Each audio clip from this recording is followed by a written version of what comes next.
In just 7 minutes, the entire courtroom in D.C. fell silent as Jasmine Crockett, senior legal advisor to the White House, was slammed with a $3,500 fine, all because she walked in wearing a red MAGA hat. But the judge didn't expect what came next. Jasmine didn't back down. She fired back with the Constitution, exposed the courtroom's bias right then and there, leaving everyone speechless, and the powerful judge with nothing to say. The question is, how could a single hat shake the very foundation of the American justice system? Stay with us. This is a story worth every second of your time. Jasmine Crockett, 35, senior legal advisor at the White House, had just closed her briefing folder when the message came through.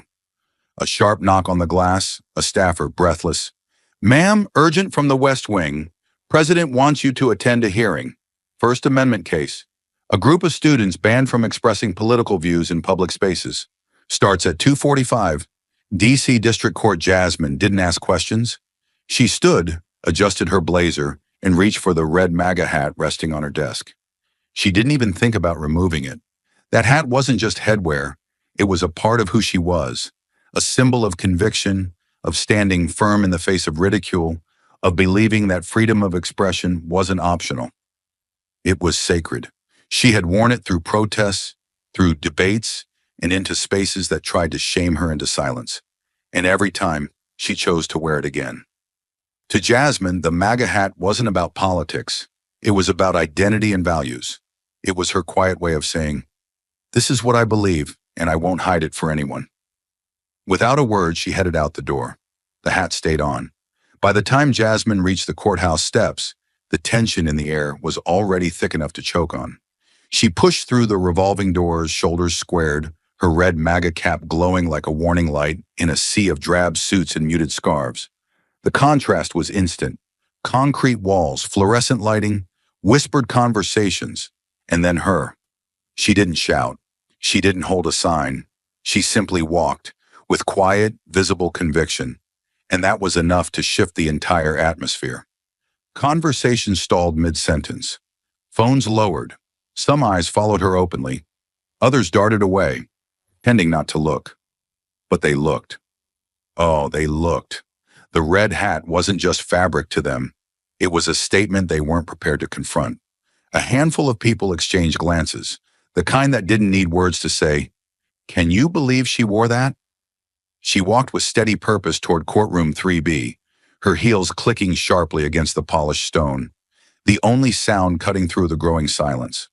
The line for civil hearings stretched along the corridor. Landlord disputes, custody cases, traffic violations. No one wore anything neutral. Not really. A man in a faded hoodie stood 5 feet away, the words, "Abolish ICE," emblazoned across his chest in bold white font. Another woman scrolled her phone, a rainbow sticker peeking from her laptop bag that read, "Punch Nazis." On the bench beside the door, a teenager chewed gum beneath a beanie with a sewn-on patch. Antifa proud, and yet none of them were being watched, not like Jasmine. People glanced at those slogans, then looked away.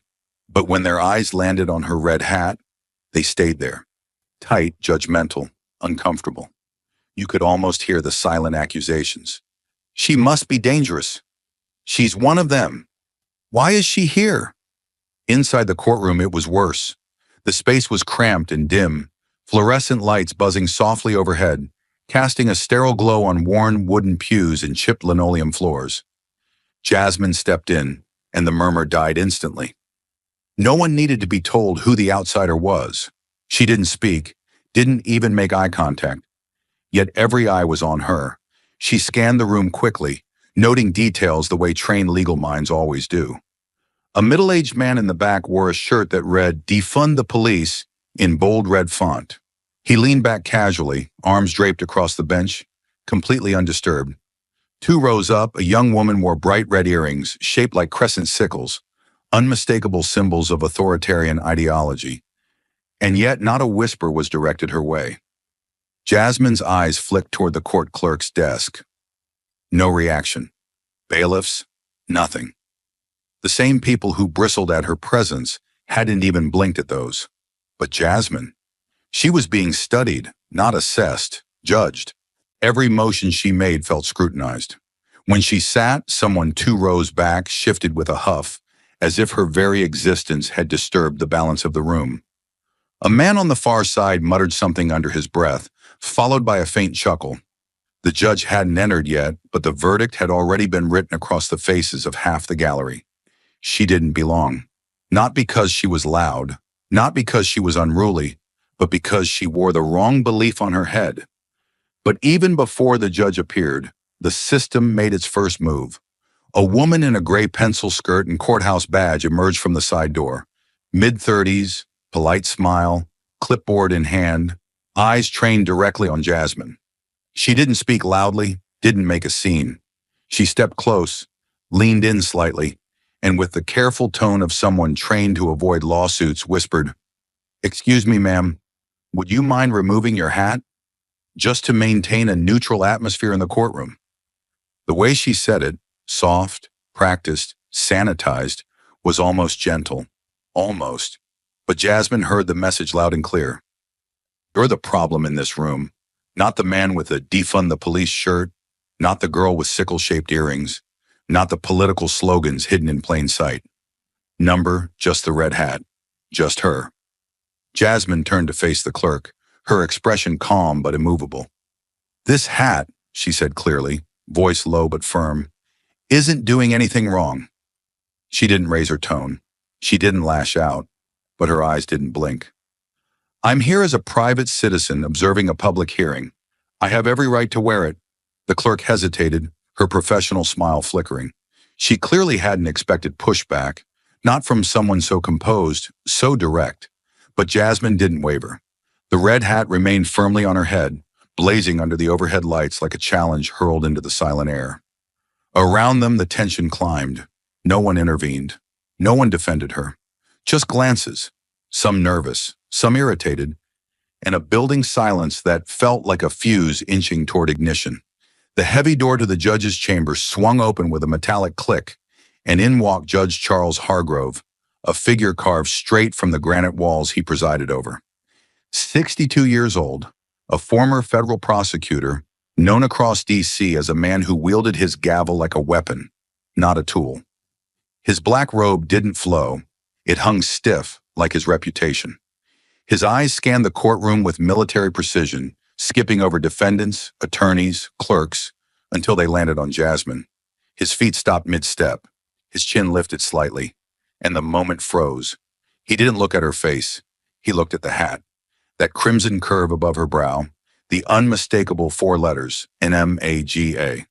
It wasn't loud, didn't glow, didn't flash. But in a courtroom like his, it may as well have been a lit fuse. The judge's gaze hardened. His jaw clenched once, almost imperceptibly.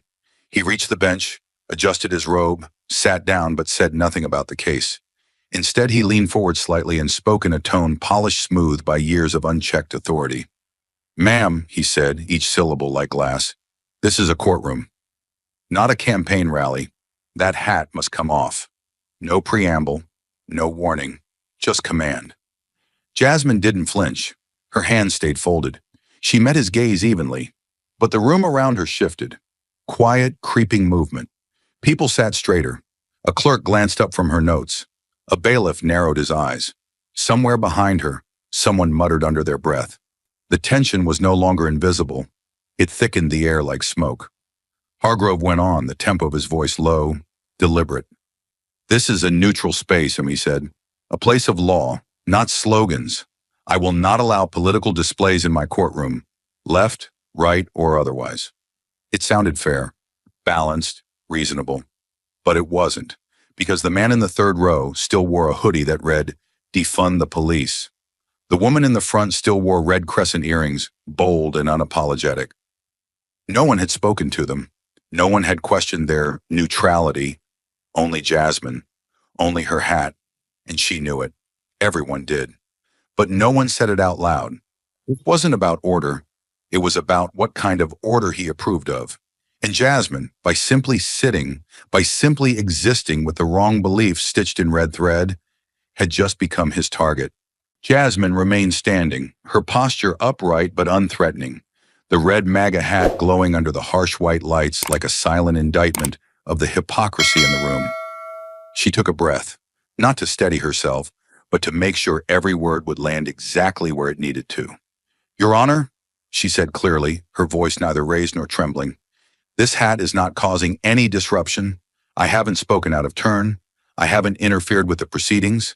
There's no posted rule in this courtroom, on the walls, in the code of conduct, or in your written guidelines, that prohibits the wearing of political attire."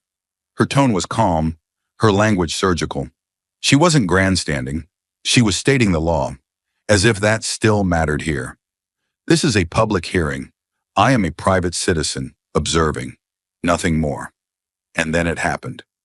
Judge Hargrove slammed his gavel down. Not once, but twice. The crack rang out like a threat disguised as protocol. His voice didn't rise in volume, but it dropped into something far more dangerous: calculated dominance. "You will not correct me in my own courtroom," he hissed. "You may think you know the rules, but in this space, I am the rule. I am the law." The declaration was so stark, so raw, that it silenced even the gallery's whispers. It wasn't just an assertion of authority. It was a confession that justice here didn't rest on principle. It rested on him, his mood, his politics, his discomfort. And Jasmine? She had triggered every inch of his control. The injustice of it hit like a hammer wrapped in silk. All around the room, other expressions of ideology sat untouched, unquestioned. The defund, the police shirt, the Antifa beanie, the radical pins and partisan stickers. None of them had been asked to leave. None of them had been told they were a threat to neutrality. But her hat was different, not because it was louder, not because it broke a rule, but because it dared to stand for something he didn't like. Because in his mind, neutrality meant conformity. Conformity meant keeping voices like hers silent. Jasmine didn't back down. She didn't raise her voice or retreat. She simply stood there, unmoving, steady, a woman alone in a room stacked against her, facing a man who thought his black robe gave him permission to rewrite the Constitution on a whim. She saw it in his eyes. This wasn't about law. This was about control. And if he could silence her, publicly, visibly, maybe he could remind the rest of them what happened when you stepped out of line. The room was holding its breath. And then he broke it like glass. Judge Hargrove gripped the gavel with white-knuckled tension, his jaw locked so tightly you could see the tendons straining along his neck. Without allowing Jasmine a second more to speak, without so much as acknowledging her right to respond, he brought the gavel down hard, once, twice, 3 times, until the cracks thundered like explosions in the silence. His voice exploded after it, sharp as steel, brittle with concealed rage. $3,500, contempt of court, effective immediately. He didn't explain. He didn't cite precedent. He didn't even allow a rebuttal. "No further argument. Sit down. This matter is closed." It was not a ruling. It was a retaliation. Just moments earlier, Jasmine had spoken, measured, respectful, but resolute. "Your Honor, I'm simply observing a public hearing," she said. "Wearing this hat isn't disorderly conduct. It doesn't violate your posted guidelines or any statute I'm aware of." Her voice never rose. She cited no party, made no speech. She stated facts. But Hargrove's eyes narrowed with every syllable, interpreting her calm clarity not as a defense, but as defiance. To him, knowledge was arrogance. Silence was provocation, and the truth was a personal insult. The words dropped like a grenade, and the room reacted in stunned waves. A woman in the back gasped aloud, her hand flying to her mouth. A public defender paused mid-note, blinking at his notepad like he had misheard. One man, older, worn jacket, gray beard, leaned toward the person next to him and muttered in disbelief, $3,000 for a hat?" His tone wasn't angry. It was haunted, as if he'd just seen the mask pulled off the system he had believed in his whole life. The whispers spread quickly, shocked, disoriented, bitter. No one applauded. No one agreed. Not even those who might have quietly disliked Jasmine's politics. Because deep down, everyone in that courtroom knew what had just happened. This wasn't about court decorum. This wasn't about disruption. This was about punishment without crime. She hadn't spoken out of turn. She hadn't disobeyed an order. She hadn't interrupted a case or insulted the court. She had sat quietly in public space, wearing a hat that others didn't like. And for that, she was being fined more than most people are for assault, theft, or perjury. Jasmine didn't flinch, didn't cry, didn't plead. She simply stood there, stone still, breathing slow, her eyes fixed on the judge with a silence louder than any protest. But the injustice was already seared into the room. The red hat hadn't disrupted the courtroom. It had exposed it. Jasmine didn't back down. She didn't hesitate. Calmly, deliberately, she raised her phone, held it high enough to be seen, steady in her hand like a weapon made of truth. Her voice rang out, clear and commanding. "This entire proceeding is being documented," she said, "and for the record, I will now cite selective enforcement happening inside this very courtroom." She turned, gaze sharp, finger pointing. "That man," she said, motioning to the second row, "is wearing a sweatshirt that says, 'Defund the police.' He hasn't been asked to remove it. No warning. No fine." Her voice didn't shake. It cut. She pivoted without pause. "And that woman, right there, those earrings are shaped like a red sickle, a political symbol by any definition. Yet she sits undisturbed." Jasmine's tone hardened. Her stance was unflinching, her voice a scalpel. "But me? I wear a hat. I sit silently. I observe. And I'm fined $3,500 for contempt?" She stepped forward, eyes locked on the judge. "This is not about courtroom neutrality. It's about suppressing one symbol. Mine." Then flatly, ruthlessly, "You didn't punish disruption. You punished belief." No one breathed. Even the judge for a moment looked like he'd forgotten how. The judge had tried to silence her, had fined her into submission. But Jasmine didn't sit, didn't retreat, and she certainly didn't apologize. Instead, with the gavel's echo still lingering, she stepped forward, slowly, deliberately, her heels clicking against the tile like gunshots. She raised a single sheet of paper, unfolded and already marked, as if she had known this moment would come.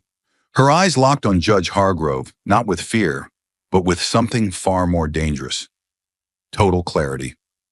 "Your Honor," she said, her voice cutting through the silence like glass through fabric. "I assume you are familiar with Tinker v. Des Moines, 1969. If not, allow me to remind you, because right now this courtroom seems in desperate need of remembering what the First Amendment actually means." She held the paper higher, turning slightly so the gallery could see her. Her voice rose, not in volume, but in authority. In Tinker, a group of students wore black armbands to protest the Vietnam War. Their school punished them, not for words, not for actions, but for wearing a silent political symbol. Sound familiar? She pointed to her red MAGA hat. The Supreme Court ruled that unconstitutional because their expression didn't cause disruption. It didn't interfere with operations. It simply made certain adults uncomfortable. Now her voice sharpened, each word deliberate, unforgiving. "I have said nothing out of turn. I've made no noise. I've disrespected no one. And yet I was fined $3,500. More than most felonies carry in fines. For sitting here in silence while wearing a hat." She took a breath, slow and seething. "This is not about courtroom order. This is not about neutrality. This is about you using your robe as a shield for your bias. Because you didn't find the man with the 'defund the police' hoodie. You didn't reprimand the woman with the red sickle earrings. You didn't even look at the activist pins on the clerk's bags. You focused only on me." Then she stepped forward again, closer to the bench, to the seat of power itself, and delivered the kind of line that doesn't fade with time. "If you're going to find me for this hat, then you had better find them all. Every symbol, every slogan, every silent message. Because if you don't, then let me say this clearly. You are no longer enforcing the law. You are violating it." She didn't blink, didn't break. She stood taller. "You are violating my rights. You are violating the Constitution. You are violating the very principle you swore to uphold. And I don't care how many times you bang that gavel. You don't get to rewrite the First Amendment because of your personal politics. Murmurs exploded in the courtroom. One woman gasped. A man in the gallery muttered, "My God." But Jasmine wasn't finished. She held up her phone again, voice steel hard. "This is all recorded, every word, every fine you did or didn't issue. And this evidence will not die in this room. If you insist on punishing me, you'd better prepare to explain yourself. To the public, to the press, to the bar, and to the Constitution itself." Now the judge wasn't just flushed, he looked cornered. "Because I'm not just another citizen," she said. "I'm an officer of the law, a constitutional advisor, and you just tried to make an example out of me for following the very freedoms you are sworn to protect." She lowered her arms slowly, the phone still recording. The silence was deafening now. Not a soul shifted, not even the bailiff. Jasmine's words didn't just challenge the ruling, they burned it down. The courtroom had fallen silent, but outside the real noise was just beginning. No one knew exactly who leaked it. Some said it was a clerk. Others whispered it was a junior public defender with a conscience. But by 4:37 p.m., a 32-second vertical video surfaced on X. It wasn't professionally shot, just shaky footage from a phone, hidden behind a notepad. But it captured everything that mattered. Jasmine's voice, clear, fierce, unyielding. The judge's gavel, slamming like a war drum. The moment she declared, "If you punish me for this hat, punish them all. If you don't, you're violating the Constitution." That line hit the internet like a bullet. By 5:15 p.m., MAGA hat in court had cracked the top 20 trends. By 6 a.m., it was #1 in every major U.S. city. The clip was reposted by journalists, activists, influencers, veterans, even comedians. Left-wing outlets called it a moment of constitutional irony. Conservative pages called it warfare against belief. But the real explosion came not from pundits, but from the people. One post read, "I lost my factory job in Michigan for wearing a MAGA hat on break." This story brought tears to my eyes. Another from a former high school teacher in rural Iowa. "They told me to keep politics at home when I wore a red hat to the parent-teacher meeting. I never told my students who to vote for. I just believed in what it stood for." But it was the post from a retired Marine that cracked the sky. "I fought in Iraq, wore Kevlar every day, watched friends die for this flag. I never thought I'd have to fight again just to wear a damn hat in my own country." His photo, an old military portrait, side by side with him now in a worn MAGA cap, went viral. 1.3 million likes, 600,000 shares, and one caption that said it all: "Not just a hat, a right." Major news outlets scrambled to catch up. CNN, Fox, MSNBC, within hours all had breaking banners running across the bottom of the screen.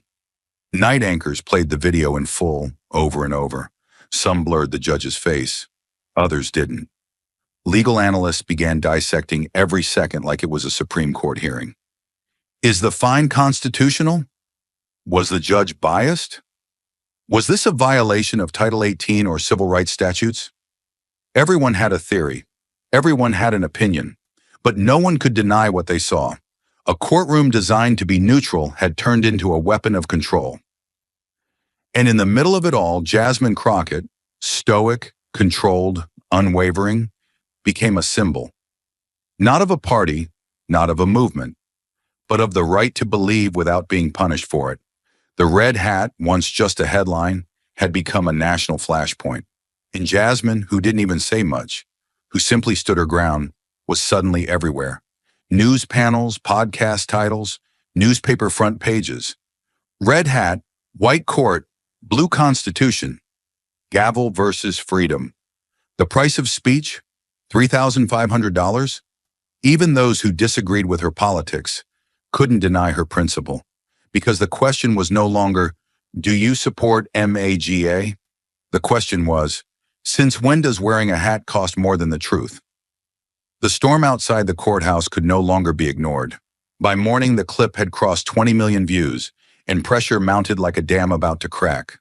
Congressional aides were calling. Civil liberties groups were drafting statements. News vans swarmed the courthouse steps, And deep inside a marble building just blocks away, the D.C. Judicial Council was already in motion. An emergency session was called at 8 a.m. Unprecedented, no agenda, no pleasantries. Just one name on the docket, Judge Charles Hargrove. The room filled quickly with senior investigators, ethics officers, constitutional scholars. Coffee was left untouched. Phones were silenced. A red folder marked priority, civil rights complaint, landed in front of the lead investigator, Linda Farrell, a former federal prosecutor known for her zero tolerance toward judicial abuse. "We're not just talking optics," she began, her tone clipped and urgent. "We're looking at a possible First Amendment violation in open court, captured on video, confirmed by transcript, and already affecting public trust at the national level." Around her, screens lit up with synchronized footage. Jasmine's words, the gavel strike, the stunned silence in the courtroom, and the moment that had become a national symbol of selective justice. "This isn't going away," another member muttered. Linda didn't blink. "No," she replied coldly. "It's only begun." The vote to launch a formal investigation passed unanimously, 10-0. The next order, pull Hargrove's case history. Every contempt charge, every courtroom dress code citation, every instance of discretionary punishment going back 5 years. They wanted patterns, they wanted names, and they wanted them now because the nation had seen enough.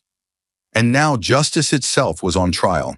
The deeper the investigation went, the darker it became.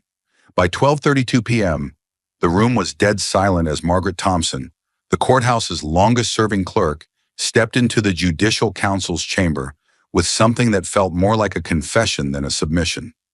She didn't come with a lawyer. She didn't come to speak publicly. She came with a journal, 12 years of ink, margins filled with moments she hadn't dared report until now. It was bound in cracked leather, the spine faded from years of quiet use. When she set it on the center table, it landed like a brick. "I knew something was wrong," she said, her voice barely above a whisper. "But it was never just one thing. It was patterns. And patterns don't scream. They whisper. Over years." The counsel leaned in. She opened the book. Her fingers were trembling slightly, but her words came sharper now, guided by long-harbored guilt. "This starts in 2012. First page, man fined for a red baseball cap. No noise, no disruption, just a hat." She flipped 3 pages. 2013, woman removed for MAGA lapel pin. Judge said it created tension in the room. Yet that same week, someone wore a t-shirt with "Abolish ICE" in bold red, and nothing happened. She kept turning, the entries quickening. March 5th, 2016. College student asked to remove MAGA beanie. No rule cited. August 14th, 2018. Vietnam vet in full silence asked to remove cap with flag and MAGA patch. When he refused, fined $250. January 10th, 2021. Man with rainbow sash allowed to testify. Woman with MAGA hat escorted out before roll call. Dozens, then hundreds. It wasn't just the hat, it was what the hat represented. And Margaret had tracked every instance the system pretended not to notice until it wanted to silence. Then came the second witness. James Wilson, senior bailiff, 15 years in Hargrove's courtroom, took the stand with a face pale but firm. His badge was polished, his testimony practiced, not rehearsed, but burned into memory. "I never wanted to believe it was bias," he began. "I thought the judge was just strict, harsh to everyone, until it started happening too often to ignore." He looked directly at the panel. "In 1 week, just last year, I watched him fine 3 different people, all for wearing MAGA hats. One was a janitor who'd walked in during lunch. One was a school teacher on jury duty. One was a 19-year-old who said nothing, just sat in the gallery. No shouting, no signs, just hats." He swallowed hard. The judge fined all of them. 200, 400, 600. No warnings, no questions. Just gone. The room didn't breathe. Wilson added, "But I've seen people walk in with t-shirts that say, 'Revolution Now,' with protest jewelry, with slogans that attacked entire institutions. And the judge? Nothing, not a word." Then Linda Farrell turned to the data analyst seated beside her. "Bring up the records." Within seconds, a screen lit up with case logs and infographics. There were heat maps, charts, time frames. Names were anonymized, but patterns blazed across the display. In bold red, 83% of political expression fines in Hargrove's courtroom over the past 7 years were issued against individuals wearing MAGA-affiliated apparel or accessories. 83%. Farrell leaned back slowly, processing the horror in silence. Then she spoke, quiet but surgical. This isn't courtroom discipline. This is targeted suppression, and it's not subtle. It's systematic. No one objected, because they couldn't. The journal, the witness, the numbers. It all pointed in one direction. Judge Hargrove had not been upholding neutrality. He had been using the bench as a gatekeeper to decide which beliefs were allowed to exist in his courtroom. And Jasmine Crockett, she hadn't just stood up for herself. She had pulled the mask off the system. The tide had turned, and it wasn't turning back. After 3 days of wall-to-wall media coverage, leaked documents, public outrage, and congressional murmurs, the D.C. Judicial Council announced a closed-door disciplinary hearing. The statement was brief, clinical, to assess patterns of judicial conduct inconsistent with the impartial administration of justice. But the city knew better. It was a reckoning. That morning, reporters staked out every entrance to the council building, cameras fixed on marble steps that had never seen this much scrutiny. Protesters gathered with signs reading, "Bias in black robes, silence is not order," and the now viral slogan, "Number sign, MAGA hat in court." One woman wore a red cap with duct tape across the front. Another held a poster that read, "You can't gavel away the Constitution." Inside, under a long strip of flickering lights, Charles Hargrove sat at a plain wooden table, stripped of his robe, his bench, his authority. What remained was just a man, tired, hunched, unshaven. His hands clutched a file that contained copies of every disciplinary complaint, every flagged ruling, every damning page from the 12-year journal of Clerk Margaret Thompson. The once pristine reputation he had built over 3 decades now lay in tatters, and he knew it. Councilwoman Linda Farrell sat at the head of the table, flanked by 4 legal officers and 2 ethics investigators. No cameras, no press. Just hard questions and the cold weight of truth. She looked at him without pity. "Judge Hargrove," she began, "you're here today because your conduct is no longer a matter of discretion, it's a matter of record." Hargrove didn't respond immediately. His throat twitched. His fingers traced the spine of the folder like a ritual. Then finally, in a low voice, he spoke. "I didn't set out to target anyone. I thought I was protecting the dignity of the court." He paused. "That courtroom, it's my home. I've spent my whole life trying to keep it from becoming a circus." Farrell replied, sharp and precise. "And in doing so, you turned it into a stage for your own preferences. You punished people, not for disruption, not for disorder, but for what they believed, for what they wore. That's not order, Judge. That's oppression." Hargrove's jaw tensed.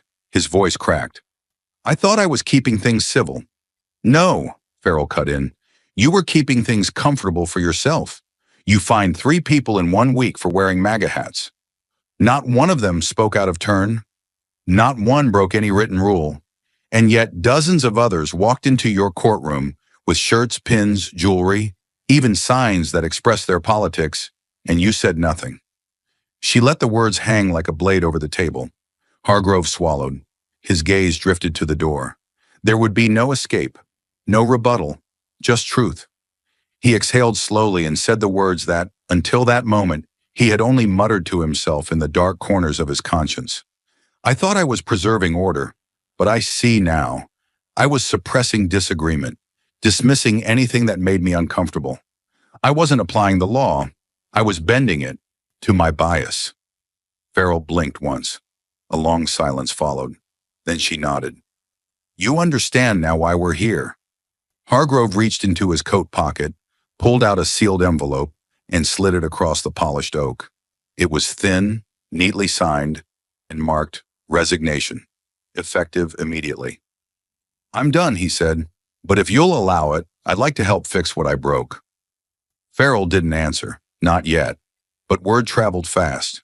By the time Hargrove walked out a side door, face hidden behind sunglasses in shame, the headline was already live across all networks. Breaking: Judge Hargrove resigns after MAGA hat scandal. Admits to silencing dissent. Across the city, people stood still, eyes locked to TV screens in barbershops, airport terminals, hospital lobbies. Some cheered, some wept, but all of them understood. This was more than just a resignation. It was a moment of accountability in a system that had rarely offered any. And somewhere in a quiet White House office, Jasmine Crockett read the news alert on her screen, slowly, silently, then removed her MAGA hat and placed it gently on her desk. Not as defiance, but as proof that one voice, one act of courage had just made justice blink. The fall of Judge Hargrove was a spark, but Jasmine Crockett, she was already reaching for the fuel. She didn't linger in celebration. No press tour, no victory lap. While news outlets dissected the judge's resignation and hashtags like Ranieri MAGA hat in court dominated every social feed, Jasmine locked herself in her West Wing office and began writing what would become one of the boldest legal reform memos submitted from within the White House in over a decade. Its title was unflinching: Neutrality is not silence, a proposal for constitutional accountability in America's courtrooms. It wasn't emotional, it was surgical. Inside the 31-page document, she laid out a sweeping blueprint, a full audit of courtroom contempt citations from the last 5 years, filtered by political or religious expression, mandatory First Amendment certification for all court employees, judges, clerks, security staff, updated training that used real case studies like Tinker v. Des Moines, 1969, and West Virginia v. Barnett, 1943, to remind the judiciary personal discomfort does not override constitutional rights. But Jasmine didn't stop at training.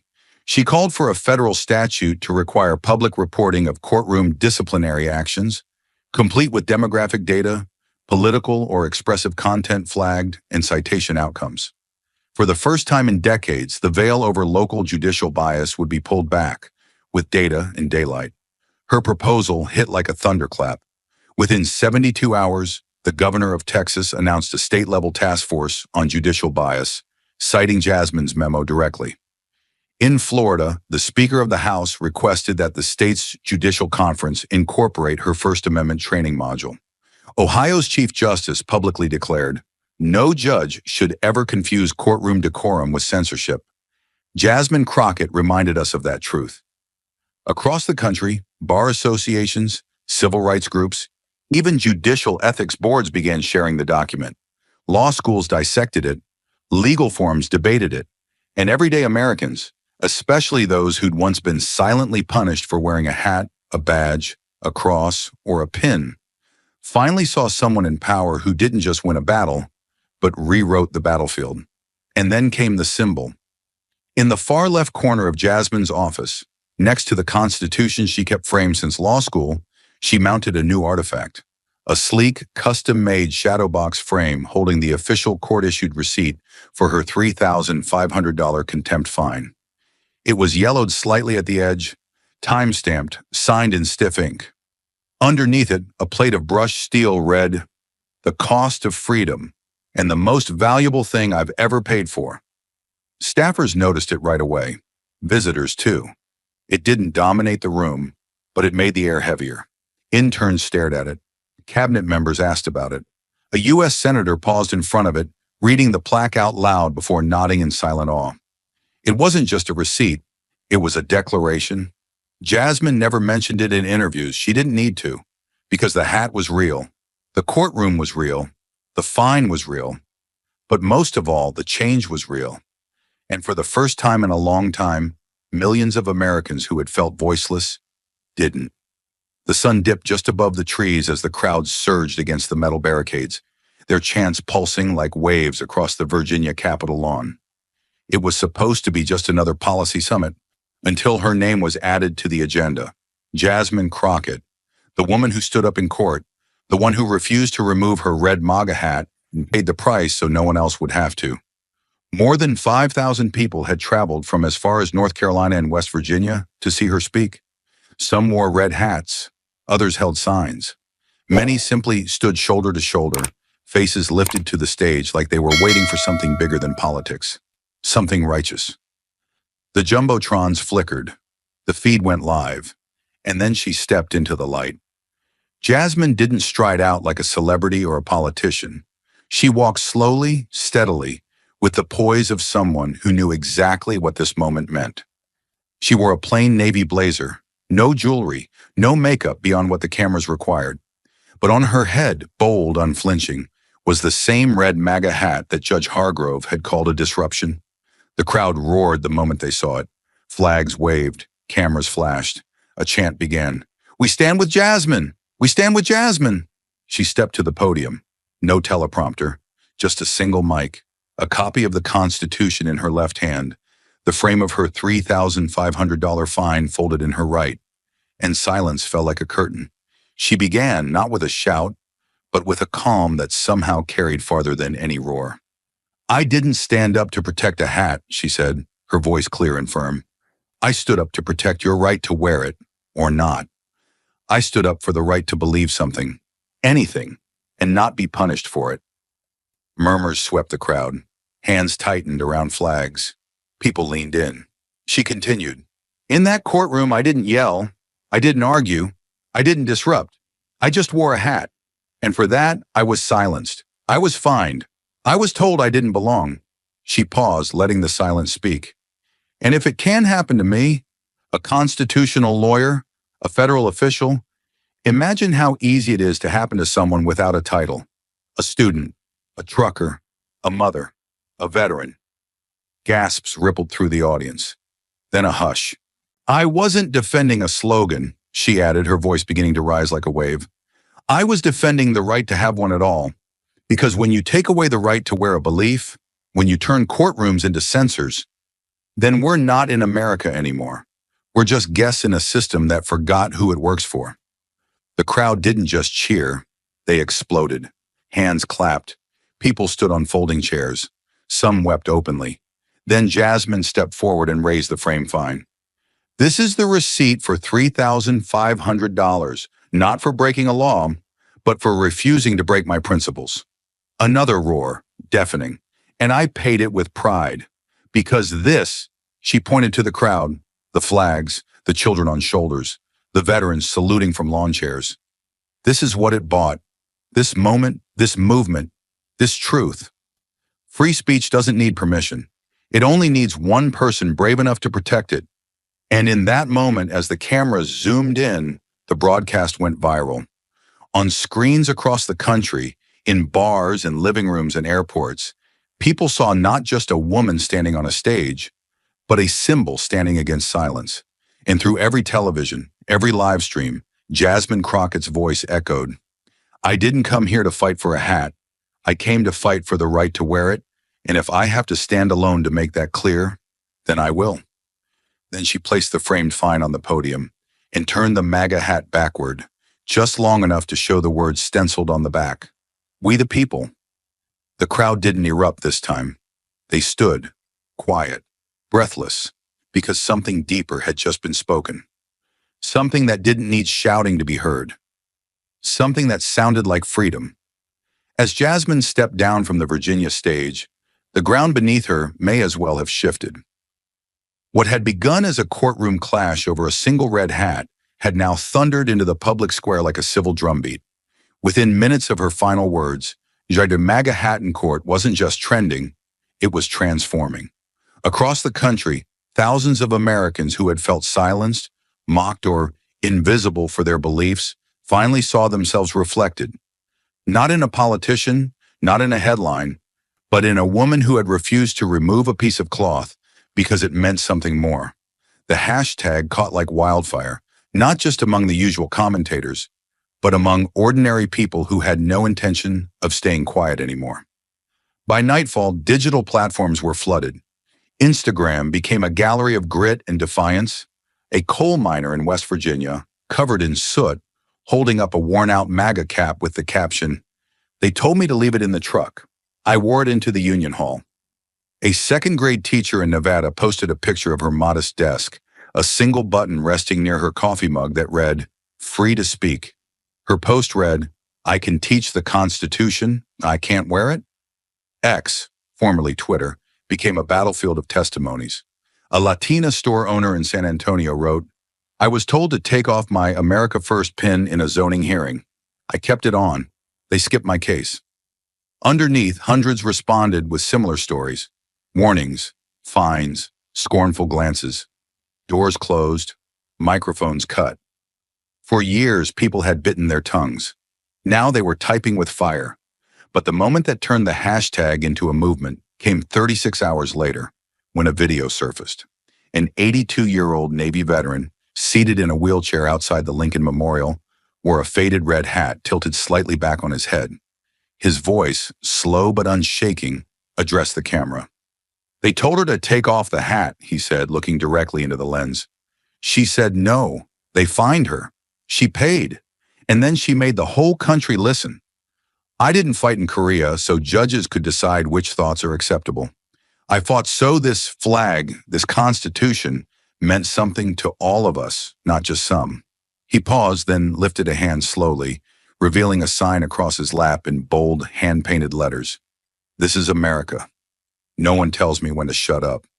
The clip went viral within hours. Over 8 million views on TikTok, 2 million shares on Facebook, retweeted by everyone from retired generals to Grammy-winning artists. Late-night hosts quoted it, journalists replayed it, and within days, something remarkable began to unfold offline. People started gathering in quiet places, on courthouse steps, at city halls, in front of their kids' schools, each wearing something small but unmistakable: a red hat, a lapel pin, a bracelet stitched with the First Amendment.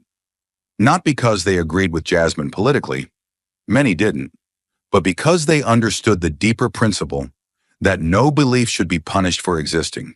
In New Hampshire, a middle school held a Constitution Day where students were invited to wear a symbol of their beliefs, any belief. A Muslim girl wore her hijab and quoted Jasmine in her school speech. In Oklahoma, a church distributed rear MAGA Hatton Court stickers to its entire congregation. "It's not about the letters," the pastor said. "It's about the liberty." In Atlanta, a group of college students, Democrats, Republicans, Independents, stood outside their campus courtroom for an entire hour in silence, each holding a small sign that read simply, "We have the right." The words, "This is America. No one tells me to be quiet," had left the internet and entered the bloodstream of the culture. It was painted on murals, stitched into ball caps, printed on protest banners. And Jasmine's face, calm, firm, eyes locked forward, became the image next to the quote, not as a celebrity, but as a signal. The red hat had once divided. Now it testified. And through it all, Jasmine stayed mostly silent. No grand tours, no self-congratulations. But those who visited her office in the West Wing said she kept a file drawer open at all times, stuffed full of handwritten letters from strangers across the country. Some were one sentence long. "Thank you for not backing down." Others were pages deep, stories of people who had been silenced, suspended, sidelined, but who now had language for what they'd felt. All of them ended the same way, with a hat and a promise, and the phrase that united them all: "This is America. No one tells me to be quiet." The nation had changed, but institutions don't bend easily, not unless someone forces the weight of truth upon them. And Jasmine Crockett had done exactly that. 10 days after her historic speech in Virginia, Jasmine sat in her West Wing office, sifting through emails from civil liberties groups, law schools, even retired judges, some praising her courage, others challenging her interpretations, but all acknowledging one thing: she had forced the country to look at itself. Her $3,500 contempt fine had become more than a symbol. It was now a lever, prying open the doors of reform. The knock at the door came just after 4 p.m. Her aide entered quietly, face tense but bright. "Jasmine," she said, holding a sealed manila envelope with the U.S. Congress seal stamped across the top. "This just arrived from the Capitol. It's real." Jasmine took the envelope slowly, knowing full well what had been rumored for days. But now, here it was in her hands. She opened it with the quiet precision of a surgeon. Inside, a formal invitation, signed by the chair of the House Judiciary Committee and co-endorsed by two senators from opposite parties.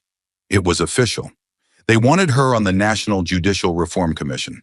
They weren't just asking for her opinion, they were asking for her seat at the table. The letter began with customary formality, but the second paragraph dropped like a hammer. We recognize that your recent experience in D.C. Superior Court has exposed critical deficiencies in the judiciary's understanding and application of constitutional protections related to political expression. Your voice is not only necessary, it is long overdue. For a long moment, she didn't say anything. She just sat back in her chair, envelope still in hand, and looked across the room to the framed court receipt mounted on her office wall. The symbol of the fine meant to embarrass her was now the very reason she was being summoned to help reshape federal judicial protocol. The irony wasn't lost on her, but neither was the gravity. She picked up the phone and called her closest advisor. "They want me on the commission," she said. Her advisor paused, then asked, "What do they want from you?" Jasmine's eyes narrowed slightly. "They want the truth, but they don't realize it yet. Because this invitation wasn't a trophy, it was a test. A test to see whether the system had the stomach to admit its own flaws, and whether Jasmine had the resolve to expose more than just one courtroom's injustice, but an entire pattern of institutional disregard. And she did. Later that evening, she walked the polished marble halls of the Russell Senate office building. There were no cameras, no microphones, just Jasmine and the echo of her footsteps. When she entered the commission's temporary chamber, a dozen lawmakers and advisors sat waiting. Some offered polite nods. One or two avoided her gaze. The chairwoman stood, extended her hand, and said, "Ms. Crockett, thank you for coming. Let's get to work." Jasmine didn't sit immediately. She looked around the table, at the men and women who had been part of the system far longer than she had. Then she took a breath and said, "I want to make one thing clear before we begin. I didn't come here to offer sound bites or soften edges. I came here because millions of Americans watched a courtroom try to silence a belief. I stood up to that, and now I'm here to stand up for them. If that makes you uncomfortable, good. That's where change starts." Then she pulled out her notebook, opened to a page titled, "Structural Bias in Courtrooms, a National Failure," and sat down. The room was silent, but no one dared dismiss her again, because Jasmine Crockett was no longer just the woman in the red hat. She was the system's reckoning, and now she was inside it. The days that followed her appointment to the National Judicial Reform Commission were filled with tight schedules, policy memos, and meetings that ran late into the evening. But while officials debated definitions of judicial neutrality and roundtable discussions, something quieter and more powerful was unfolding across Jasmine's desk. It began with a single envelope, handwritten, smudged at the corners, stamped from rural Iowa. A retired Vietnam veteran had sent it. No email, no hashtags, just ink and trembling lines. "Ms. Crockett," it read, "when I saw the judge fine you, I sat there in my living room and cried. I wore that same red hat to my granddaughter's basketball game last fall, and they asked me to take it off at the door. I did. I was ashamed of that for weeks. But when you stood your ground, I stood up again too. Thank you for reminding me how." Jasmine held the letter for a long time. She didn't speak. She simply folded it back along its creases, slid it into a blue folder marked personal, and set it aside. But the next day more came. Then more. Then they came in bundles. White envelopes, yellowed paper, manila packages, and even scribbled napkins tucked into larger parcels. Letters from coast to coast, from people she'd never met, but who now saw her as something far beyond a courtroom figure. A public school teacher in Montana wrote in blocky cursive, "I've taught American government for 12 years, but I never had a story like yours to make it real." I showed my students the video. They clapped. Then they asked how they could write to you. 5 of those letters are enclosed. She opened the smaller notes from the students, one written in blue crayon. "You are brave like Rosa Parks. My dad wears a hat like yours.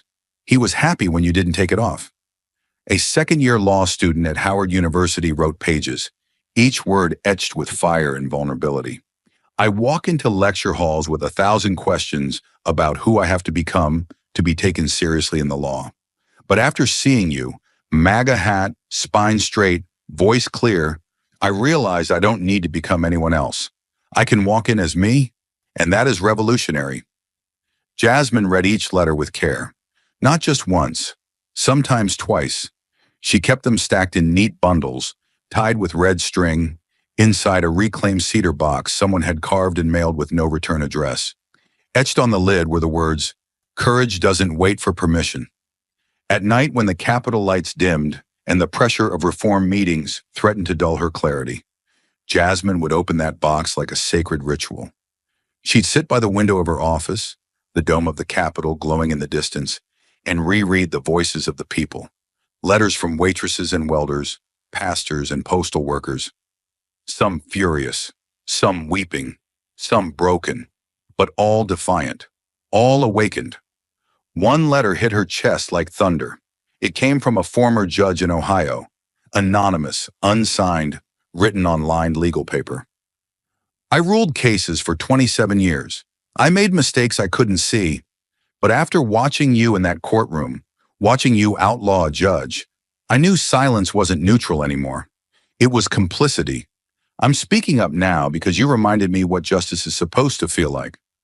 She placed that one atop the others, because they weren't just fan mail. They weren't praise, they were proof. Proof that her stand in that courtroom hadn't just changed policy, it had cracked open a national conscience. These weren't just supporters, they were witnesses. They were proof that when one person refuses to bow, others begin to rise. And Jasmine Crockett, seated in her White House office, reading through the words of strangers who now saw themselves in her, understood something she hadn't allowed herself to before. This fight wasn't hers anymore.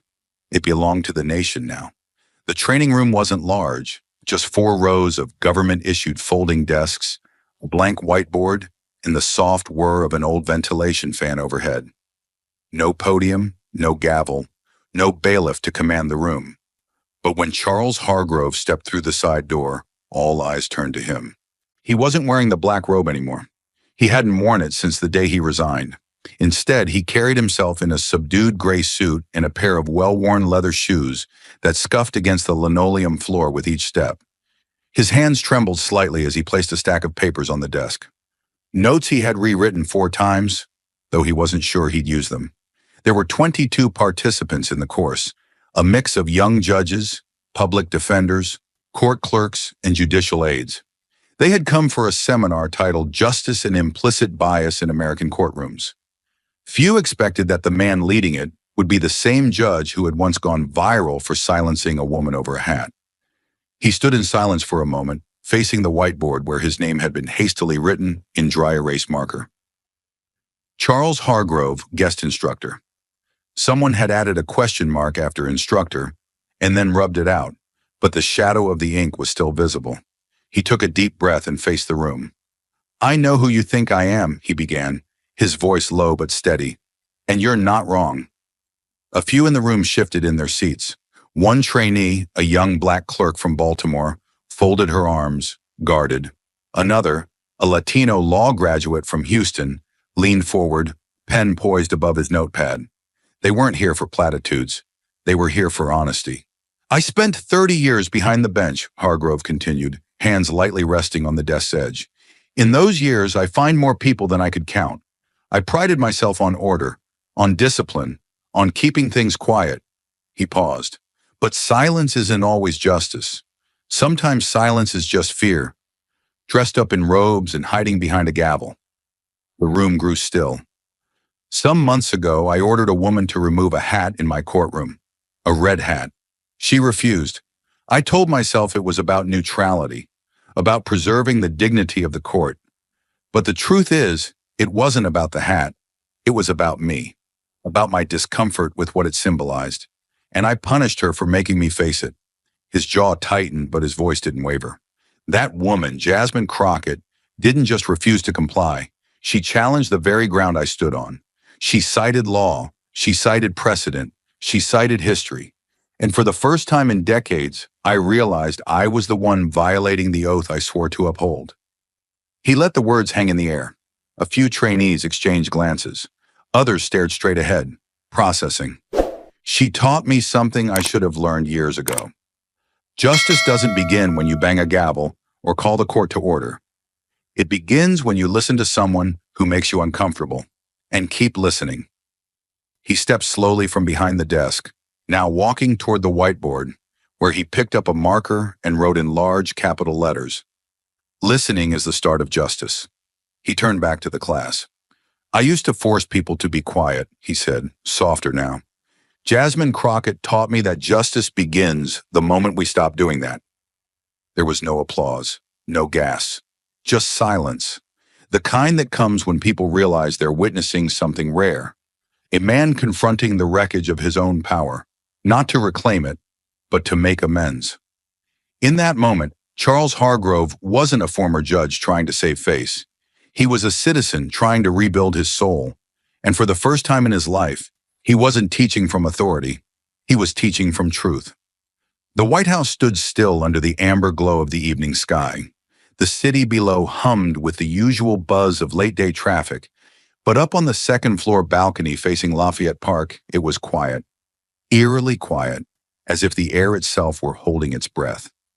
Jasmine Crockett stepped out alone, her heels clicking gently on the marble floor, each step echoing not just through the stone, but through everything she had endured over the past few months.